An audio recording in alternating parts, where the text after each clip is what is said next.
Well, we'll go ahead and get started. It is 7:01. I want to welcome everybody to our 2022 webinar series. I am one of your co-hosts. My name is Jeremy Heiler. I spent 21 years in the classroom before I made a shift this fall to be an education consultant for the Center for the Collaborative Classroom. And I also have another, obviously, co-host, and that is Becky. And so I'm going to give Becky a chance to introduce herself as well. Hi, thanks for that, Jeremy. My name is Becky Schwartz. I am a high school English teacher at Springport High School in Springport, Michigan, which is in Jackson County, which is where our presenter is from. I have the fantastic privilege of knowing this fantastic human outside of things in our ISD.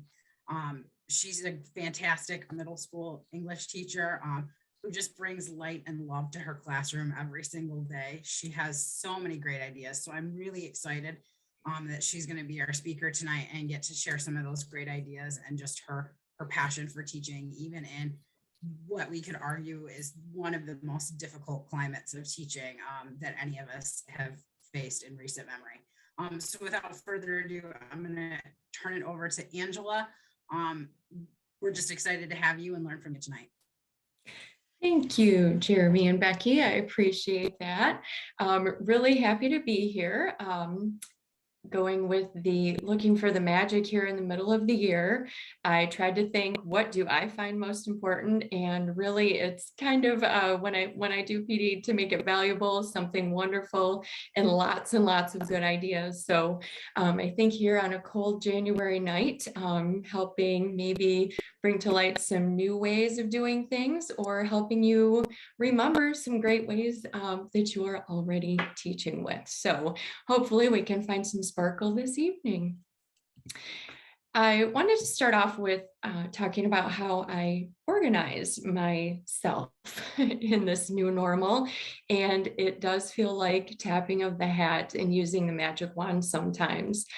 Starting off at the year, crazy lists like most of us, but I was rather pleased, and I hope that you look to your different strategies too in your different places to arrive here from on the left of the screen, my scattered list from back in August, to wow, look at, we're doing some things here in my Google Classroom. And then over on the right, you see kind of an organization piece that I use. I have a running way of organizing my weeks, and I have just one solid slideshow because I forget everything and I need things organized and neat. As an 8th grade ELA teacher, only 8th this year, I'm lucky to have just that one focus.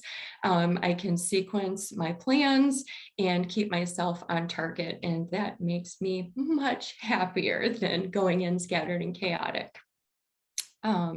I organize each one of my units. I found this to be helpful throughout the years, this being my 21st year too, like Jeremy, that I keep each of my units in a Google slideshow, and then I revise from year to year. I can make notes.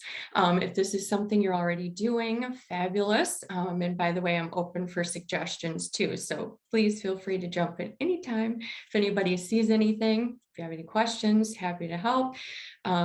These have been some of my units so far this year, and just unit by unit to keep myself structured, thinking about today and, you know, where have I been so far this year? It's kind of gratifying to look back and see what all have we done? What are my mini lessons? What do I need to go back to? And how can I continue forward? Here's just a little bit of an example, and I like how Kate Roberts and Maggie Roberts in DIY Literacy talk about going back again and again, the micro progression throughout the year. And I think that's so true, especially with my target audience of middle schoolers.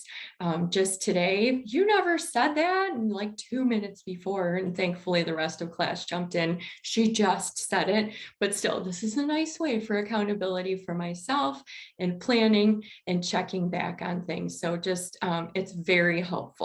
And I really like, as the year, as each each unit is passing by too, to pop my notes in at the bottom, to use the speaker notes beneath each slide to rearrange things. It's just very helpful.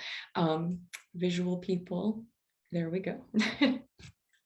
I think the pandemic has helped me step up my game a little bit. I'm a little bit sharper, a little bit more direct, a little bit more focused, because it seems like we have to take advantage when we're together on screen or in the classroom, but every second has to count.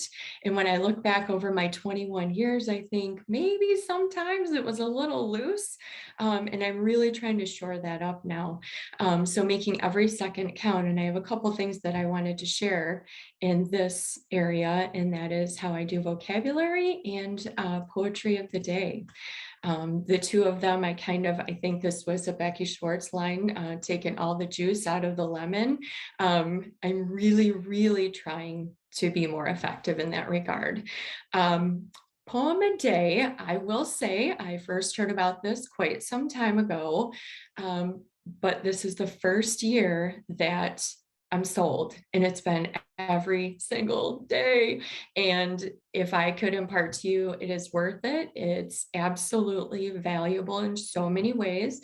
I thank Andy Shinborn from our writing project, Summer Institute, for making the pitch that caught my attention, that I thought, this is valuable. I think I need to do this. And it was even a bit of a rocky start this year, following last year, start, stop. Oh, it's April Poetry Month. I guess I better do it. But what I found this year was I can't pop it all over the hour. It needs to be right when we walk in, whether we simply read it or we expand on it and elaborate, explore literary devices and tear it to pieces.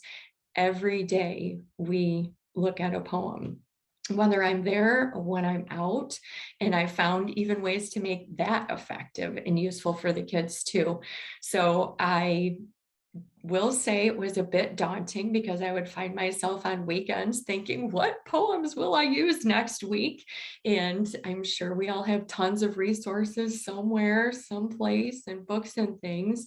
But what I have found to be useful is following some of these websites, the Academy of American Poets, poets.org, Teen Ink. Twitter is great, because then I find one person who shares poems connects me to another, but I capture the poems and I keep them in one particular running Google folder. And whenever I read the poem, I tag it, I title it with the month where I might use it. So all of my pretty gooey love poems have February as part of the title. So I can do a quick slide, a quick capture, scan through them and see what's appropriate. And that has helped me be successful and stay with this probably more than anything else, because it's hard. I could bail at any minute, but it's really good. And now I'm trying to capitalize on things like yesterday we were out of the classroom for Martin Luther King Jr. And today we read Harlem by Langston Hughes, and it pushes me forward in ways that I might not have gone with some of my literature. And I know I'm bringing all kinds of things I watch for student poetry. And the tip that I really want to share is asking students to find good poems that they like. So now I've collected poems from them a couple times. That was an activity I used when I was out for something in the fall.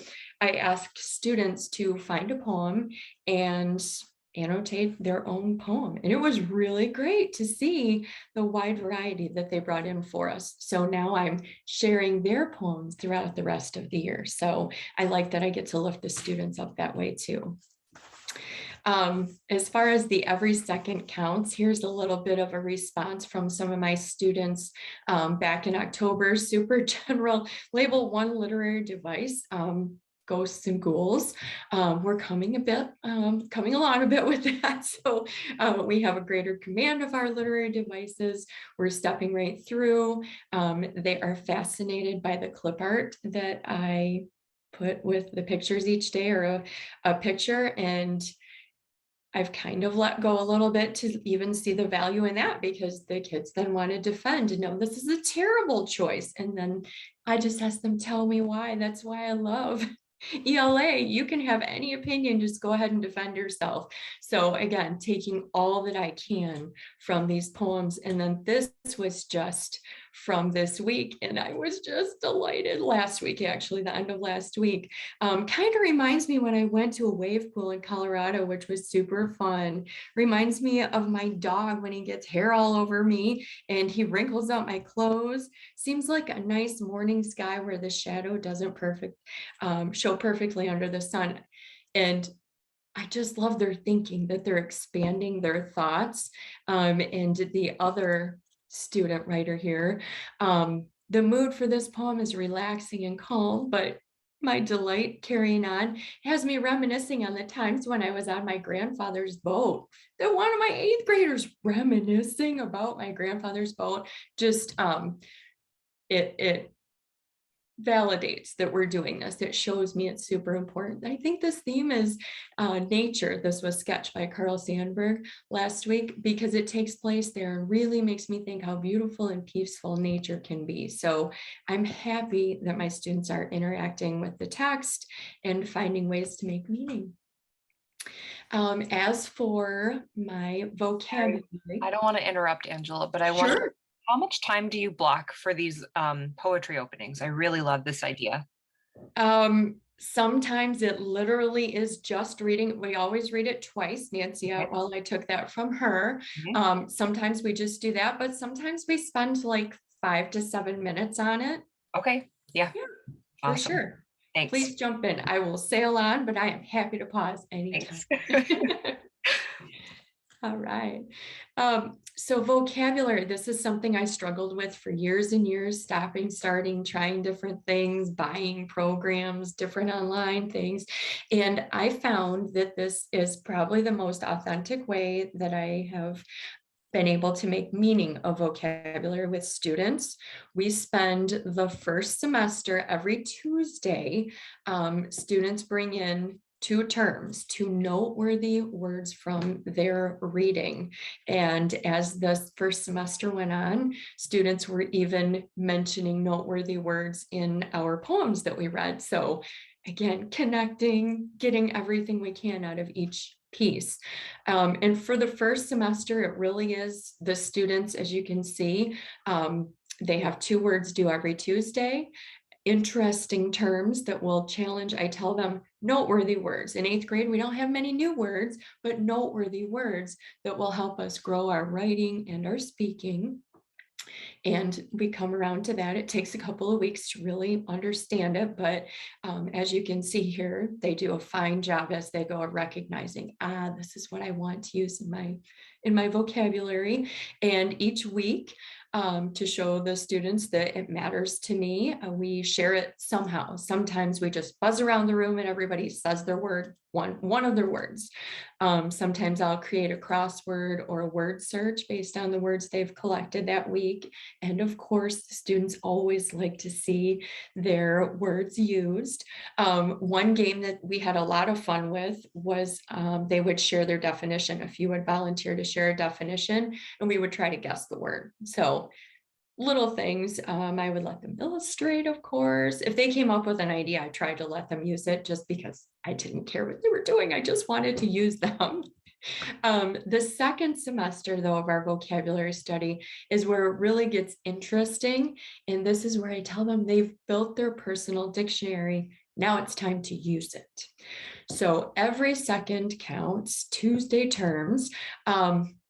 I give students a prompt each week. We will use our terms more in our writing as this second semester goes by, but we continue with Tuesdays. Again, I'm a very routine person, keeps me on track and make sure that we're doing what we need to do.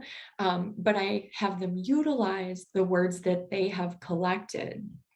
And the first Tuesday after break, and we do this often in a discussion board in Schoology, our learning platform, but you could do it in lots of different ways. And I try to give students tons of good choice. So I said, tell about what you did over winter break or what you wish you had done over break, but they must use one of their Tuesday terms.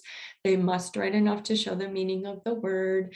And it's a great way for us to practice our proper writing conventions in a useful way. And then all of their peers are looking at it too. We can use a Padlet, lots of different ways to do this. Last Tuesday, we read a poem by Clint Smith, Something You Should Know. And I told the students something we should know about them, something we should know about their future. They could take it in any direction at all, but use one of their Tuesday terms to respond to that prompt. And then this week we've been reading a piece, The Run from ReadWorks. And so today they used one Tuesday term to summarize this situation from our reading. So lots of ways. And again, I try to just capitalize on whatever is happening in the real world or in our classroom. All right, finding the fun. This is an area I really have to work at.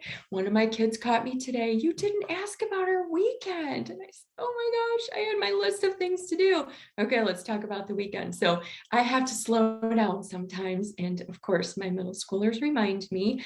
But here have been a few ways that I didn't know how important these would be. And it was incredible. One of the other ELA teachers in my building discovered some oil pastel crayons, and they're so gorgeous. And I'm not an art teacher, and I tell all of my students, if you're comparing yourself to me, you've already won. Stick people are a challenge for me.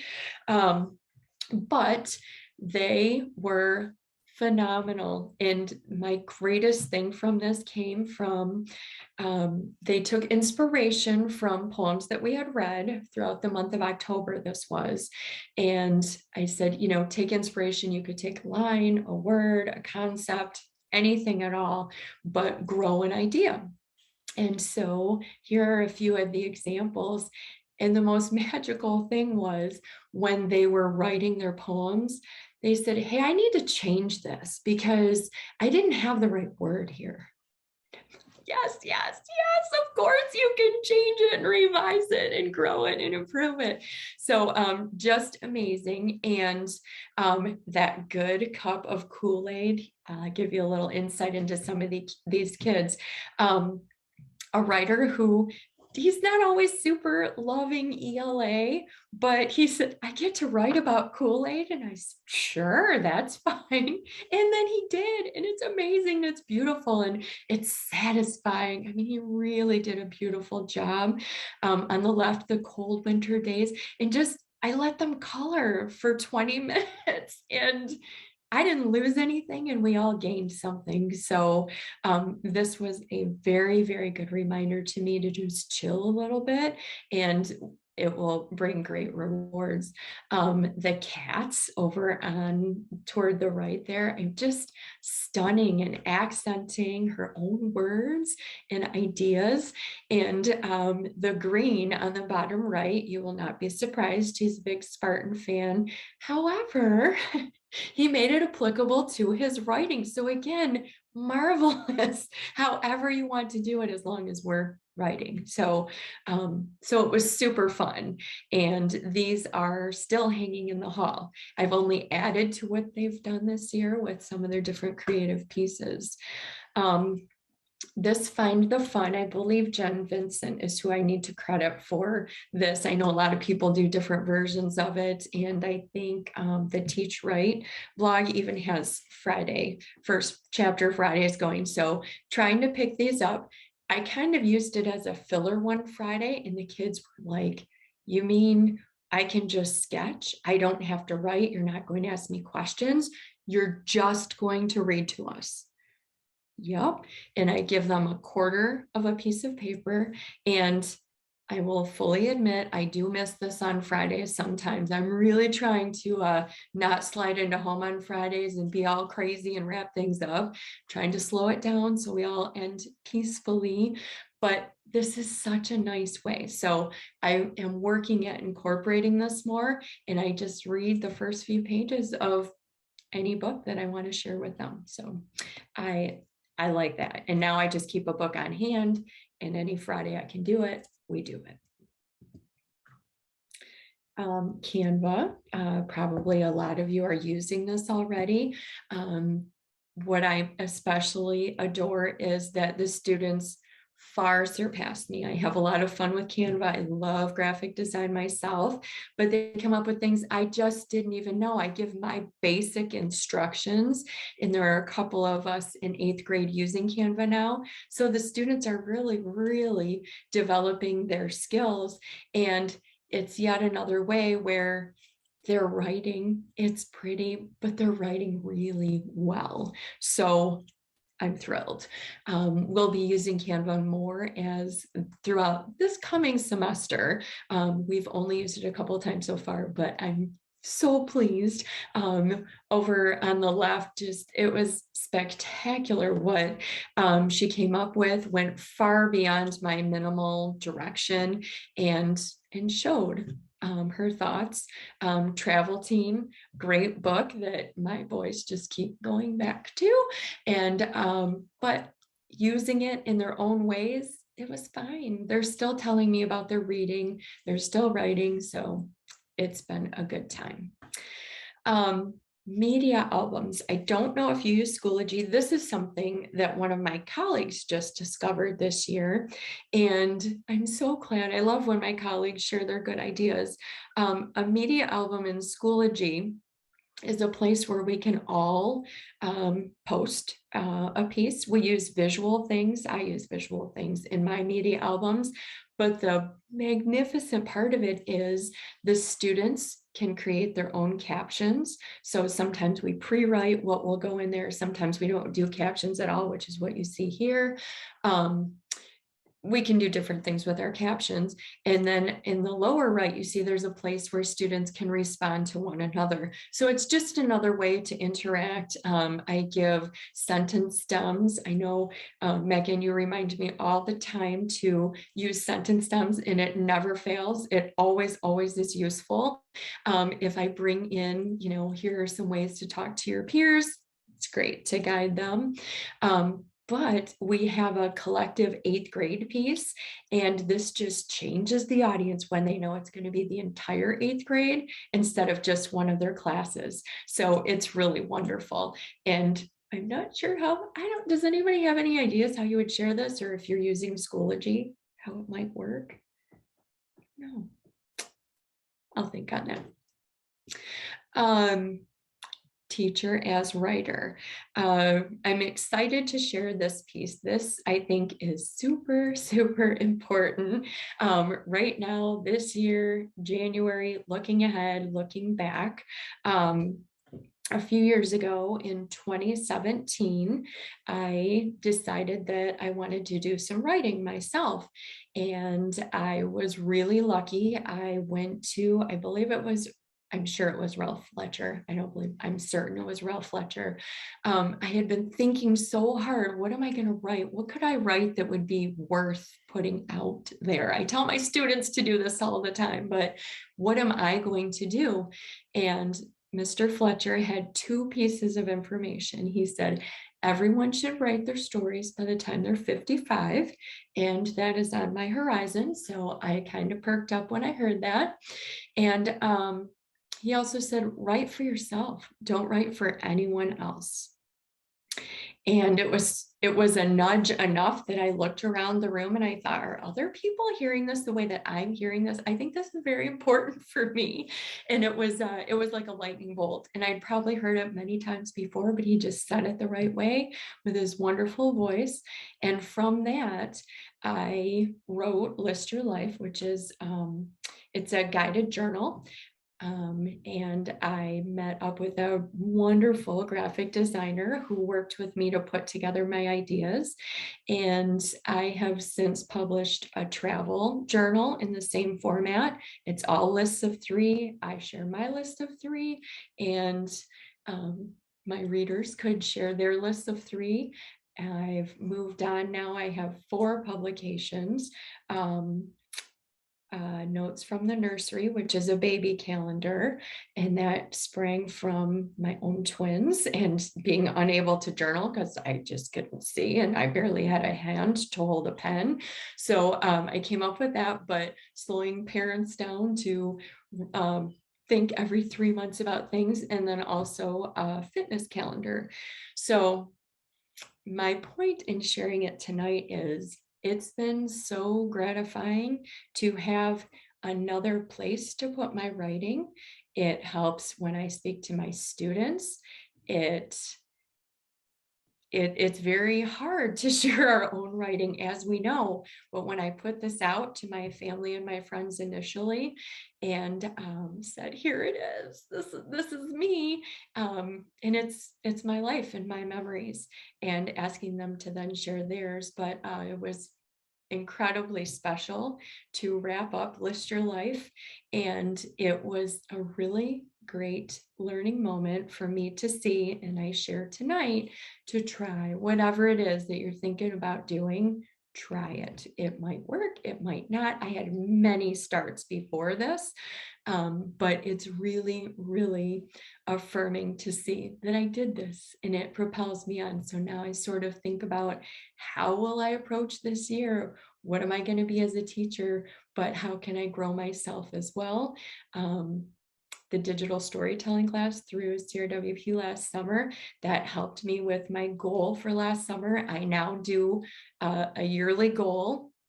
I always think about it. I'm getting a slow start this year, but I will have one. Last year, I knew I wanted to work on a short story. And when the opportunity came up to take a class, I said, this will be the help that I need. And it absolutely was. So I encourage teachers to think about all the ways that you are magical and what you can do to keep reinventing yourself and feel good, try some new things. When I attend PD, I always sign up for the sessions where people talk about books. What are they reading? I always want to hear about new books. So I thought I would share a few tonight. With my students, this is a fun, easy, free way to bring quick, easy books to students. If you have devices that the kids have their hands on, Epic is great. I'm sure that I severely underutilize it because I don't assign anything. I just set up classes, and this is one component of our independent reading that students can choose to read here. And Epic has done a really nice job in the last year or so. I would say they've grown quite a bit. Their creative nonfiction, their graphic novels. A lot of my students are really, this is a nice bridge when they can't find the right book and they're still reading and learning and growing. So I highly recommend checking out Epic. You can see that there are different ways to filter, and the kids do this all the time. They're quite proficient at it. Of course, they're faster than me at figuring it out. So a really great tool to have on hand. Student books that we are loving right now. A Good Girl's Guide to Murder by Holly Black. It's so fantastic. I read all 3 last year. So good. It uses different kinds of text. It's engaging. It's not beyond my 8th graders sometimes. These edgy stories are a little bit more than I necessarily want to have in my 8th grade classroom. But what I like about this is all 3 are absolutely worthwhile. I often read the first, sometimes the second, but this one I read straight through to the 3rd one, and I was so impressed. So I would highly recommend adding these to your library. Sith, Thunderhead, and the Toll. We can't keep these in at school. They're so exciting if you have not read them yet. The first starts out in, I think, the year 2042. All disease has been eradicated, and they have these people, the Grim Reapers, who essentially have to go around and kill a certain number of people. They have a quota every year. So it is devious, it's terrible, and it's way close in the future. Marie Lu, who I adore. She's great. I'll read anything that she writes. Rebel was one of hers that I read recently, and that's a continuation of the Legend series, which is my favorite dystopian.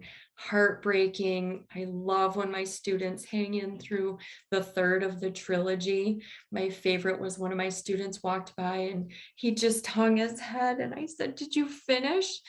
"Yes." I said, "Wasn't it so sad?" "Yes." And he said, "But that's the way it had to be. There was no other way." Really good. But Rebel launches ahead about 10 years, I think. And the two main characters, what's happening with Day and June, so good. There's Someone Inside Your House. This is great for 8th grade because a lot of times they go right up to the edge and then like the action doesn't actually happen. You just think something bad there. No, bad guy comes right in. And somehow Stephanie Perkins, I'm totally comfortable having it on my shelf because it's almost funny. It's a little bit probably like Scream. It's scary and they're coming in and they're going to get you and then they're right there. So really enjoy that one. 5 Total Strangers. This is one that I keep in my cabinet, and the second half of the year I'm a little bit more broad with who I offer them to, but 5 Total Strangers, our main character ends up in a car during a snowstorm. There's a murder, got to figure out what happens, and it's turning the pages quickly. So that's kind of fun, especially in the winter. I like seasonal books. Concrete Rose, prequel to The Hate You Give, totally worthwhile. The Hate You Give, there was not enough there. I wanted more from Angie Thomas. So I loved getting to go back and read Star's dad's story. And then Carl Duker is my absolute favorite sports writer. He writes all standalone books that I'm aware of. I'm still publishing them. Anything he writes, I will read.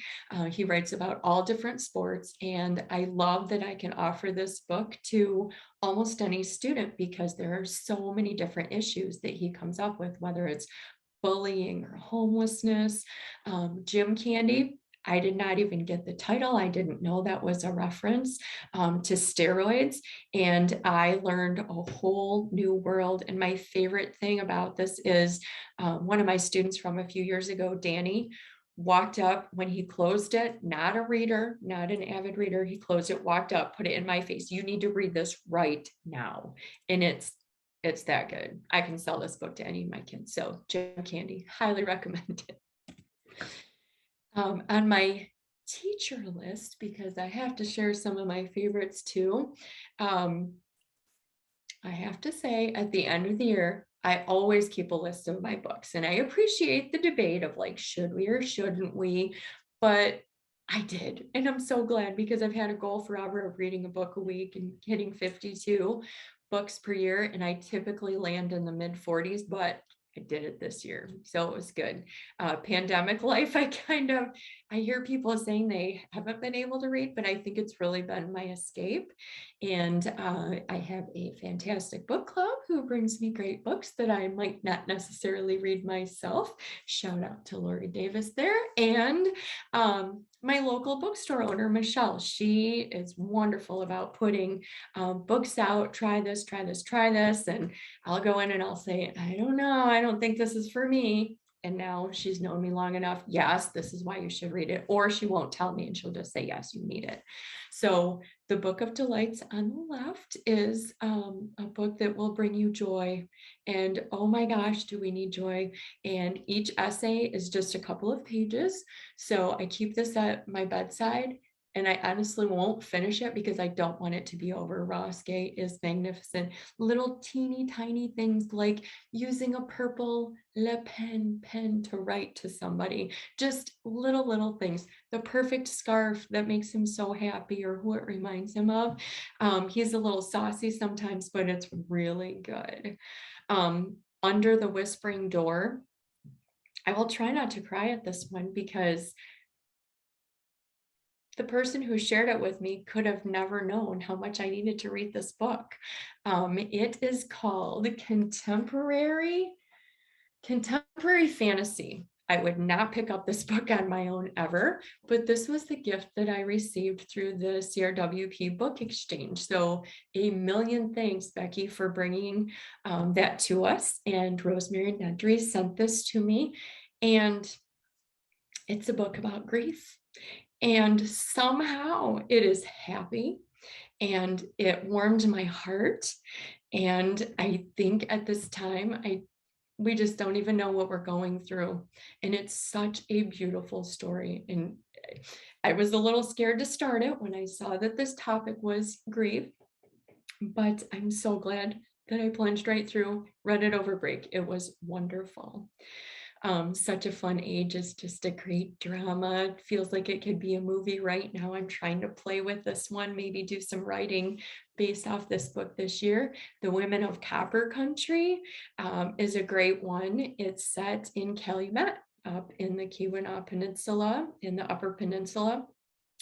And I did not know this story. Lived in Michigan most of my life, and it's about a terrible tragedy that occurs as the unions are coming in and they're being busted, and so many familiar names.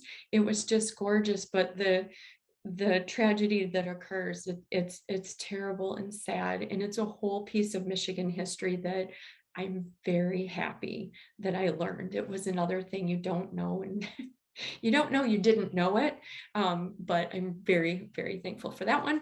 And then Hamnet, it should, this is wonderful. I learned a lot.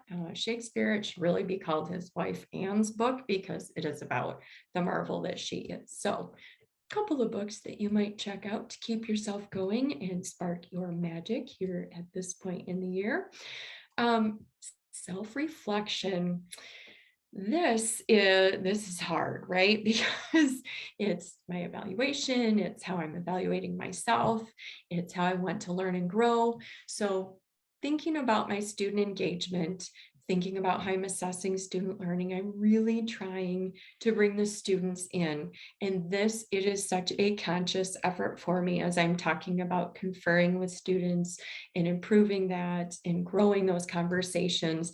I come back to this every week. One way that I am incorporating this kind of evaluating students and reflecting together with them is asking for what they need. This is from one of our CRWP book club books last summer, Flash Feedback. And I really heard Matthew Johnson when he said he began asking students what they needed before he proceeded. So I'm trying to do that. It's a big lofty goal, it feels like, but I'm taking his words to keep me at doing this. One of our recent essays, I had the students kind of talking to me on their page, and I said, what do you want to know? What can you do? What can I help you with? And it really it took my weight off my shoulders, wondering what mini lessons do they need? What should I do so that I would know where to go? So thankful for his bit of genius. And then of course, Kelly Gallagher and Penny Kittle in 180 Days, reading it right now in CRWP, which I'm so thankful that I am encouraged and inspired to keep reading with those of us who participate. Not only is it just good for my soul to talk with these people, these magnificent teachers, and work through ideas, but bringing these professional texts is really great too. And when they say, it's tempting to say, do this, I really, really need the reminder to step back. So I'm working at doing that more and more all the time. A self-reflection is a standard part of my any written piece that we do this year now, and it's almost my favorite thing to write about or read of all. As I think about self-reflecting in their reading, on the right you see a sheet that I use with my students to help. It's just one more way to confer. I tell them this is like a conversation on the page. We talk about our books in different ways, but this is one way that they write about it. At the end of each week, we do an independent reading weekly calculation. We do set goals. We take a 10-minute read, multiply that by how much time we have that week. I'm really lucky that I'm supported that in my building, we have reading time every day. So that helps me, but I try to throw out different ways for my students to think about their reading and their characters and situations. The first week back after break, the question that you see on the page, if your current independent reading character could choose to have any superpower, what would it be? How would it help him or her? I mean, it really, sometimes I don't recognize how powerful the questions will be, but I had to work through, of course, I'm not reading about a superhero right now, so that he doesn't have superpowers, and really, really dialing it back to, well, what's being asked and how do we respond? And at the same time, looking for a quality writing opportunity. So that's at the end of each week, and just a quick check-in pages, and it matters. You know, the kids will ask in the middle of the week, hey, I forgot to write down my goal. Can I see that again? And just makes it a conscious thing for them. One of the activities we did quarter one, reading self-reflection, was, you know, I didn't care at all how they talked to me about their reading. I just wanted them to show me what they were learning, and offering these three, a persuasive piece, a one pager, or an essay. I would say it was kind of split, a third, a third, a third. So it was great to give them choices that mattered for them. All right. That brings me to the end of my thoughts here. What will you manifest in 2022, whether yourself or you're enriching, where you're going, and who you are? I had to laugh. The first word I saw was animal, and I am not an animal person, but I was really pleased to see my next two words were paint and create. So paint and craft, and neither one I'm very good at, but I love the challenge of thinking about those. And then the other two were just a couple of thoughts that made me laugh this week. So I share those with you. Grant me the serenity to close all the tabs I'm never going to read. Yikes.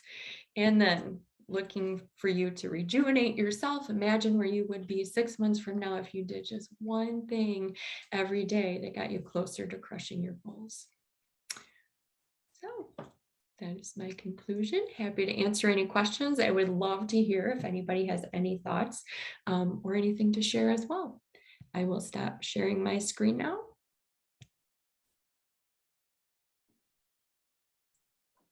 I was a little bit late. Did you share the link to the slides? I really need those books. We usually share that out like the Okay. next day with the recording and stuff. So we'll definitely make sure you get the link to the presentation. Great. Thank you. And then I had a question to go back with the poetry that you do. How do you choose poems? You said you're kind of seasonal. Do you ever let kids put in requests? Do you kind of like group authors together, or themes, or is it just kind of like what you feel is working for your class this week? It's kind of just flying by whatever's working for that particular week.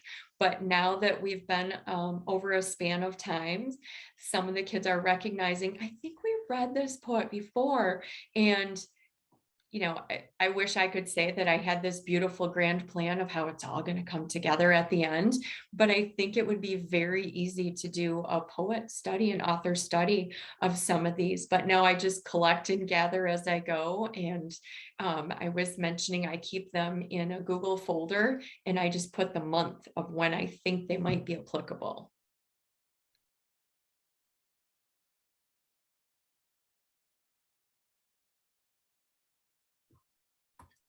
Angela, in the vocabulary section, when you were speaking on that topic, you had something that you were showing, which looked like it was a Google Doc or something like that, that contained the vocabulary word it used in the sentence.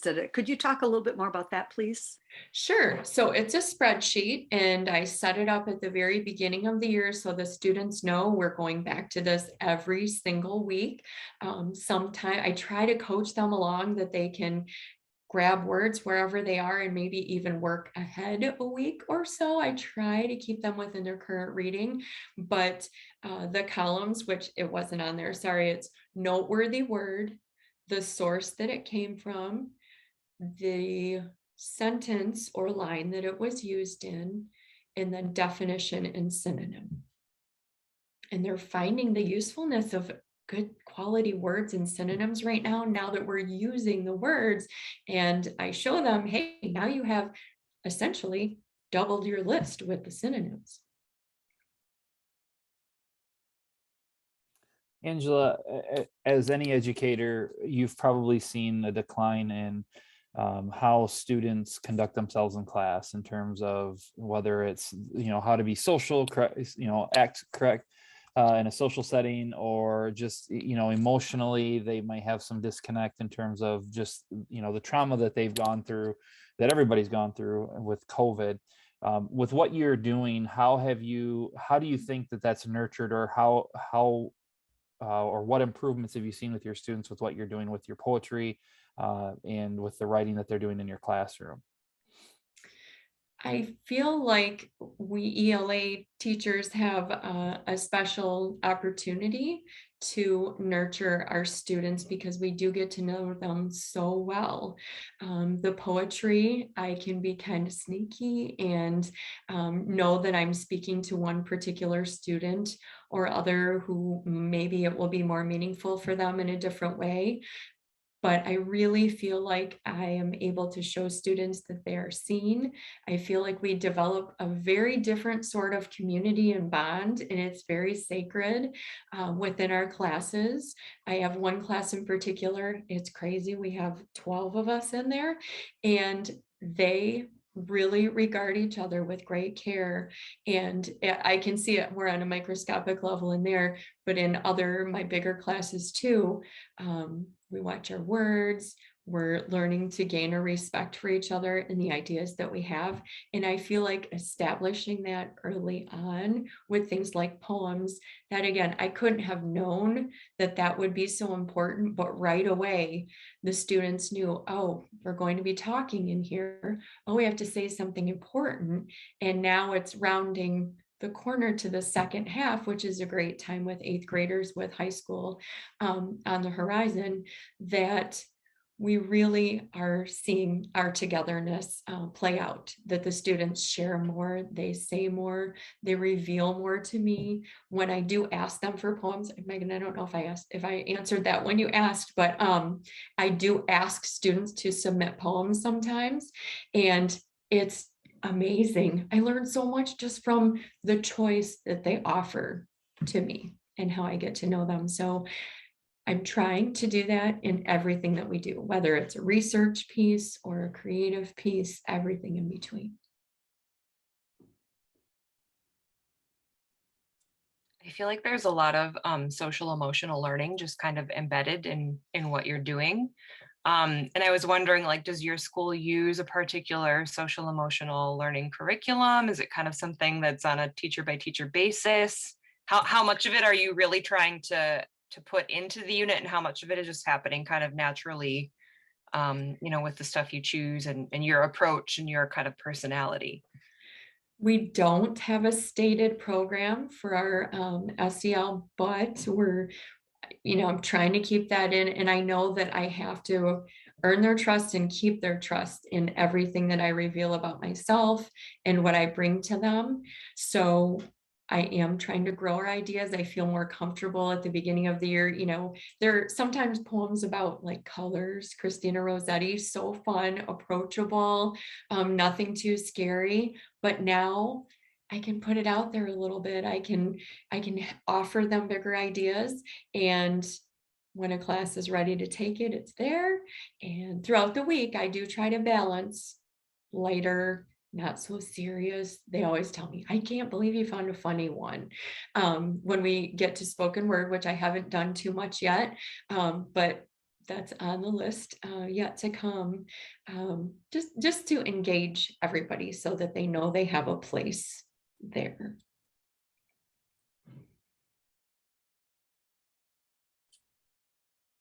Oh, Cara, tell us about your idea. Oh, well, I just wanted to thank you, Angela, for your brilliant idea about the clip art reflecting the mood. Because I find that and also the Canva idea, because I find that when students can connect their creative visuals to the text, because I was trained as an auditory learner and like relishing the sounds of the language. Don't you hear that sibilance? And they're like, I just want to see it, you know, they don't want to hear it. So it's fun for me to see what they produce in terms of what they envision. But in terms of like narrative writing, again, kind of inspired by, you know, the 180 days, I chose a poem. So I chose Wilfred Owen's Anthem for Doomed Youth, and we had read All the Light We Cannot See, the Odyssey, and Macbeth. And so I had them choose one of the characters from any of those texts that we read, and in the voice of that character. So writing from that character's point of view in the first person. So let's say I was Macbeth and I'm reacting to this poem about World War I. You know, I would say I found this poem to be very troubling because, you know, the soldiers were not heralded as the brave, you know, champions that they should have been commended for, and so it's really neat because it's a way for them to connect to the poem, but also demonstrate their understanding of how the character might react. I love that. Definitely. I think a little bit later in the year for my 8th grade, but they love taking on the voice of their characters, and what a higher level of thinking to bring all of that together. Sweet. Angela, I don't have a question, but I just want to say, I think you burned down the house tonight. Like, this was incredible.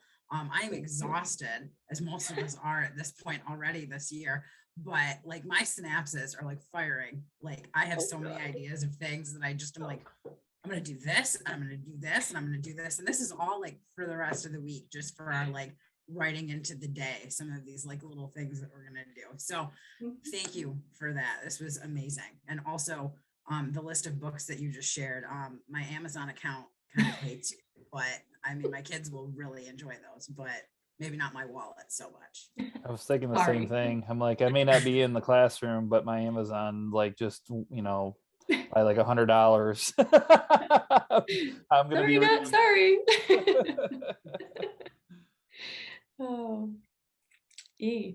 how do I find time? You know, people ask, what do we do in our summers? And I really try to hit the ground running in the summer so that I know where I'm going and I have a plan or I have an outline. The digital storytelling last year, I've been working on that story for years. And I think a lot of us have a lot of things like this that we've collected and gathered, and it's a matter of the discipline to sit down. For List Your Life, I made myself sit on my balcony for 2 hours a day. I would not get up. I couldn't let myself get up until I had done 2 hours of writing, until I finished my draft. And I had wanted to do it for so long that it felt good to be moving it forward, even if I didn't publish it, which when I started, I didn't really know what it was going to turn out to be. So it's fun.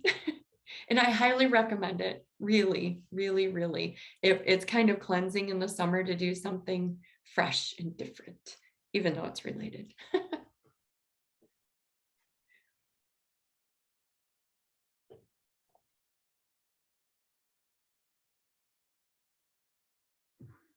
I'll just jump in to say, I think there was a message in the chat earlier that you need to start your own YouTube channel doing book talks, because you are highly enthusiastic and very persuasive, and I'm sure that could be something that you'd invite your students to do too. I had one quick question for you. You had mentioned something in Schoology about having them share, and I'm sorry, I was not quite tuned in at that moment. So what is it that you were having them post in Schoology, and then you were thinking about having them share something more broadly?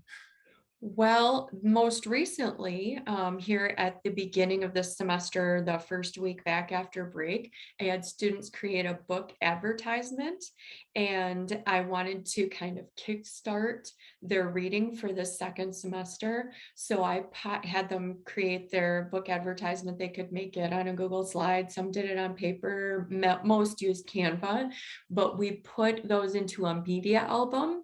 And all of the 8th grade has access to it, and it is phenomenal when they know that it's going out to all 8th graders, not just their class, but it's a great way for us to comment on each other's work. And I use it mostly for visual pieces.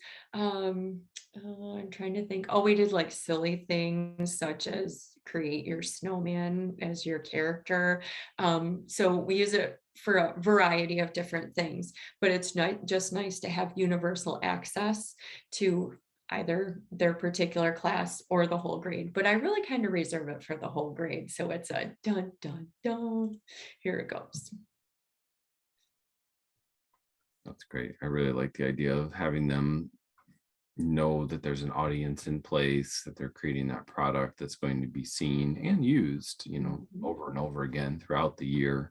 It makes it very intentional. So great to hear. Thank you.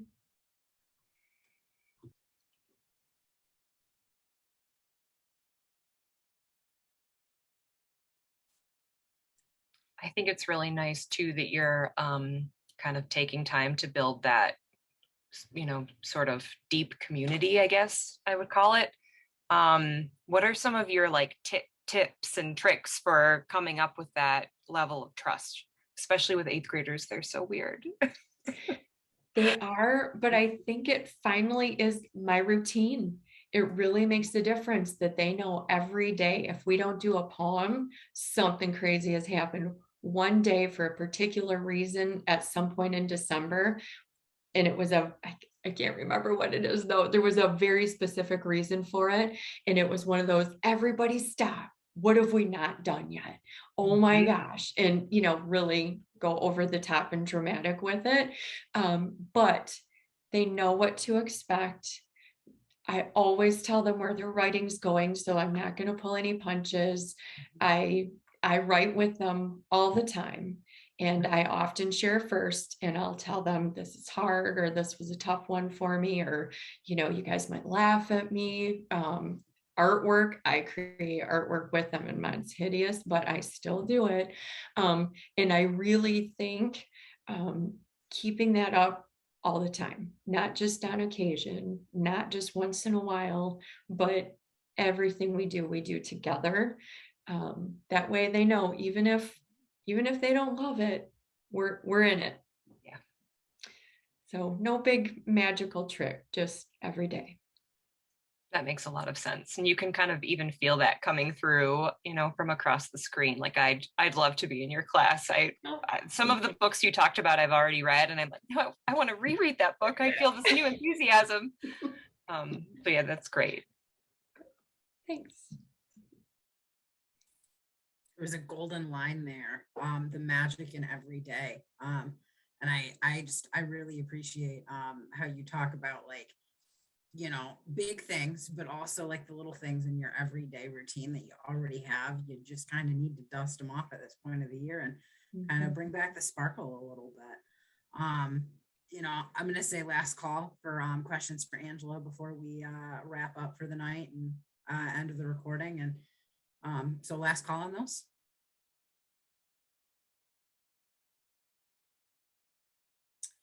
All right, then. Well, thank you so much, Angela. We really appreciate you giving up your evening and giving us some fantastic tips and tricks for the new year, even though it's mid-year for us, the new year moving forward.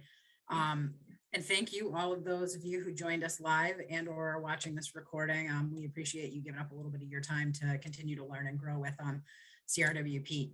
Have a great night. Thank you. Bye.